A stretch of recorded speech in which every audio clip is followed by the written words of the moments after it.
ابلیس نوع انسانی کا سب سے بڑا دشمن، جس نے اپنے ساتھیوں اور پورے خاندان کو اس کام پر لگا رکھا ہے کہ آدم علیہ السلام کی اولاد کو قیامت تک گمراہ رکھے اور قیامت کے دن اللہ کی رضا و خوشنودی حاصل کرنے اور کامیابیاں حاصل کرنے سے محروم کر دے۔ لیکن ابلیس کے خاندان میں ہی پیدا ہونے والا وہ اور شیطان تھا جس نے ابلیس ہی سے بغاوت کر دی اور محمد صلی اللہ علیہ وآلہ وسلم پر ایمان لے آیا۔ اور جب اس کی ملاقات حضور صلی اللہ علیہ وسلم سے ہوئی تو اس نے آپ صلی اللہ علیہ وسلم کو کیا بتایا اور اب وہ شیطان کہاں ہے؟ اللہ تبارک و تعالی نے انسان کو مٹی اور جنات کو آگ سے پیدا فرمایا۔ انہیں جنوں میں سے ایک جن جس کا نام ابلیس تھا، اس نے آدم علیہ السلام کو سجدہ کرنے سے انکار کیا تھا، جس کی پاداش میں اسے بارگاہ خداوندی سے نکال دیا گیا۔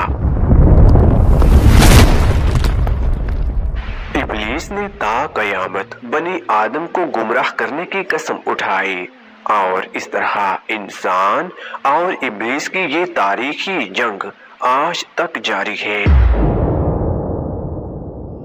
دوستو، یہ دنیا بھی ایک انتہائی حیرت انگیز جگہ ہے۔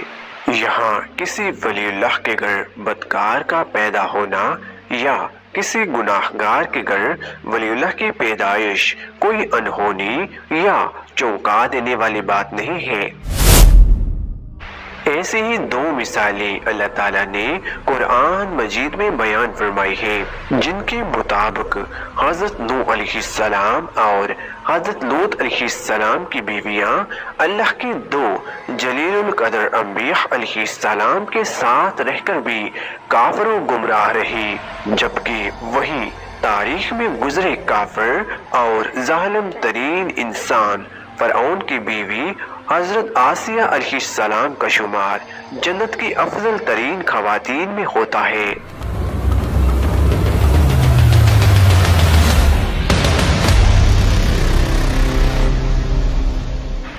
دراصل قوم جنات کی تخلیق حضرت آدم علیہ السلام سے کئی ہزاروں سال پہلے کی جا چکی تھی۔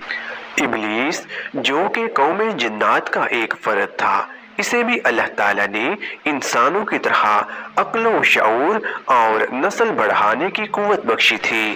بعض شیاطین ایسے تھے کہ جن کو اللہ نے جوڑوں میں پیدا کیا تھا، اور جس طرح انسانوں میں مرد و عورت کے ملاپ سے بچے پیدا ہوتے ہیں، اسی طرح شیطانوں کے اندر شیاطین جن اور شیاطین جننے کے ملاپ سے شیاطین بچوں نے جنم لیا۔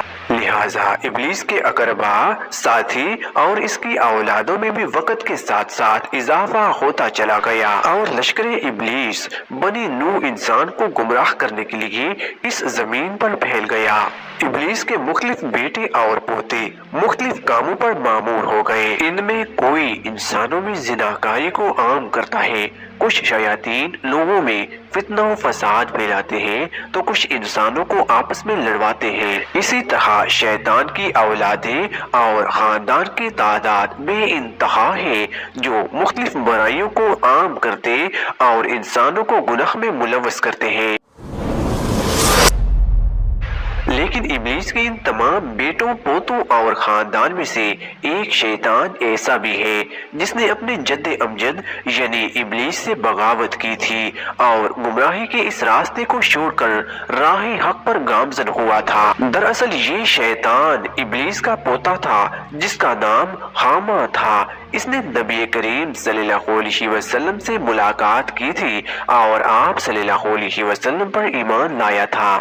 اس بارے میں احادیث اور تاریخ کی مختلف کتابوں میں ایک مشہور واقعہ بیان ہوا ہے جو کچھ یوں ہے کہ حضرت انس بن مالک اور حضرت عمر بن خطاب رضی اللہ تعالیٰ عنہ سے روایت ہے کہ ایک روز ہم نبی کریم صلی اللہ علیہ وسلم کے ہمراہ مکہ کے جنگلات کی طرف نکلے۔ ہم تہامہ پہاڑوں کے ایک پہاڑ پر بیٹھے تھے کہ ایک بوڑھا شخص نمودار ہوا جو اپنی لاٹھی کے سہارے چل رہا تھا۔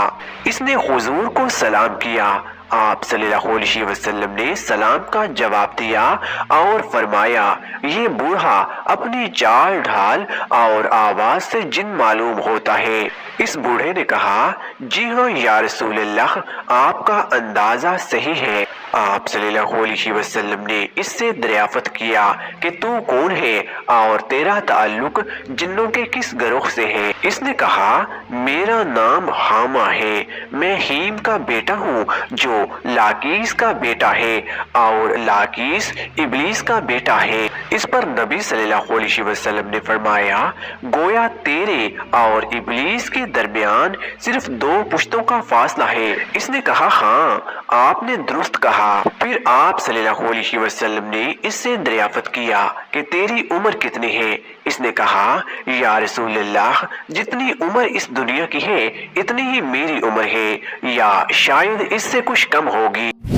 جن دنوں قابیل نے حابیل کو قتل کیا تھا اس وقت میں بچہ تھا اور میری عمر چند برس کی تھی، مگر میں بات کو سمجھتا تھا، پہاڑوں میں دوڑتا پھرتا تھا، لوگوں کا کھانا اور غلہ چوری کر لیا کرتا تھا اور لوگوں کے دلوں میں وسوسے بھی ڈال لیتا تھا کہ وہ اپنے عزیز و اقربا سے بدسلوکی کرے۔ اس پر حضور صلی اللہ علیہ وسلم نے فرمایا یہ تو بہت برا عمل ہے۔ اس نے حضور صلی اللہ علیہ وسلم سے کہا یا رسول اللہ مجھے ملامت نہ فرمائیے کیونکہ میں ان لوگوں میں سے ہوں جو حضرت نوح علیہ السلام پر ایمان لائے تھے اور ان کے ہاتھوں توبہ کر لی تھی اور دعوت دین کے کام میں ان کی مدد کی تھی، یہاں تک کہ میں 1 سال تک حضرت نوح علیہ السلام کے ساتھ ان کی مسجد میں رہا ہوں۔ میں نے حضرت ابراہیم علیہ السلام سے بھی ملاقات کی ہے اور جس وقت ابراہیم علیہ السلام کو آگ میں ڈالا جا رہا تھا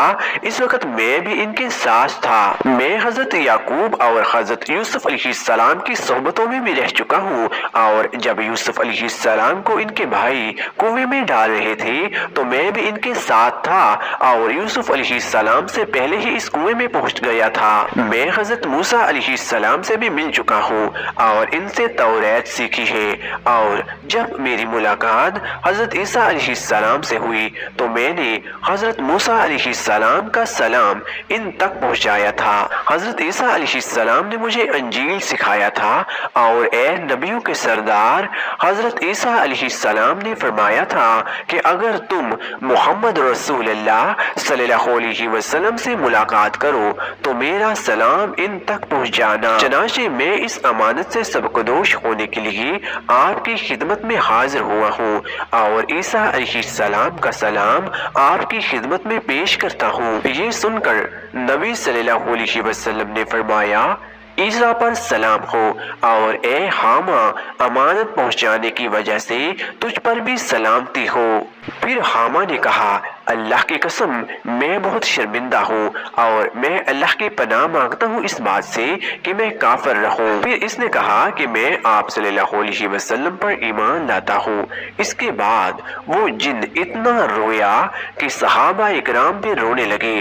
پھر اس نے کہا کہ آپ مجھے قرآن سکھا دیجئے۔ چنانچہ نبی صلی اللہ علیہ وسلم نے اس جن کو قرآن پاک کی تعلیم دی اور اس کو سورہ واقعہ، سورہ شمس اور سورہ احد سکھلائے۔ پھر آپ صلی اللہ علیہ وسلم نے اس سے فرمایا اے حامہ جب کبھی بھی تمہیں کوئی حاجت ہو تو پھر میرے پاس آ جانا اور ہم سے ملاقات نہ چھوڑنا۔ صحابہ کرام فرماتے ہیں کہ حامہ وہاں سے چلا گیا اور اس واقعہ کے بعد پھر کبھی حضور صلی اللہ علیہ وسلم نے حامہ کے بارے میں کچھ نہیں فرمایا اور کچھ عرصے بعد آپ صلی اللہ علیہ وسلم کی بھی وفات ہو گئی۔ اب اللہ ہی بہتر جانتا ہے کہ حامہ زندہ بھی ہے یا مر گیا۔ ایک روایت میں حضرت عائشہ صدیقہ رضی اللہ تعالیٰ عنہ سے روایت ہے کہ رسول اللہ صلی اللہ علیہ وسلم نے فرمایا حامہ جنت میں ہے، بلا شبہ اللہ جسے چاہتا ہے ہدایت دیتا ہے۔ ہدایت اور نور ہر اس مخلوق کے دل میں سما سکتے ہیں جو اپنے گناہوں سے توبہ کرے اور حق کو قبول کر لے، خواہ وہ خدائی کے دعوے دار فرعون کے گھر میں رہنے والا والی بی بی آسیہ ہو یا کسی گناہگار کے گھر پیدا ہونے والا نیک صفت انسان، دعا ہے کہ اللہ تعالی ہمیں حق پر جمے رہنے کے ساتھ ساتھ عمل صالحہ کرنے کی توفیق عطا فرمائے اور ہمارا خاتمہ ایمان کی حالت میں ہو، آمین۔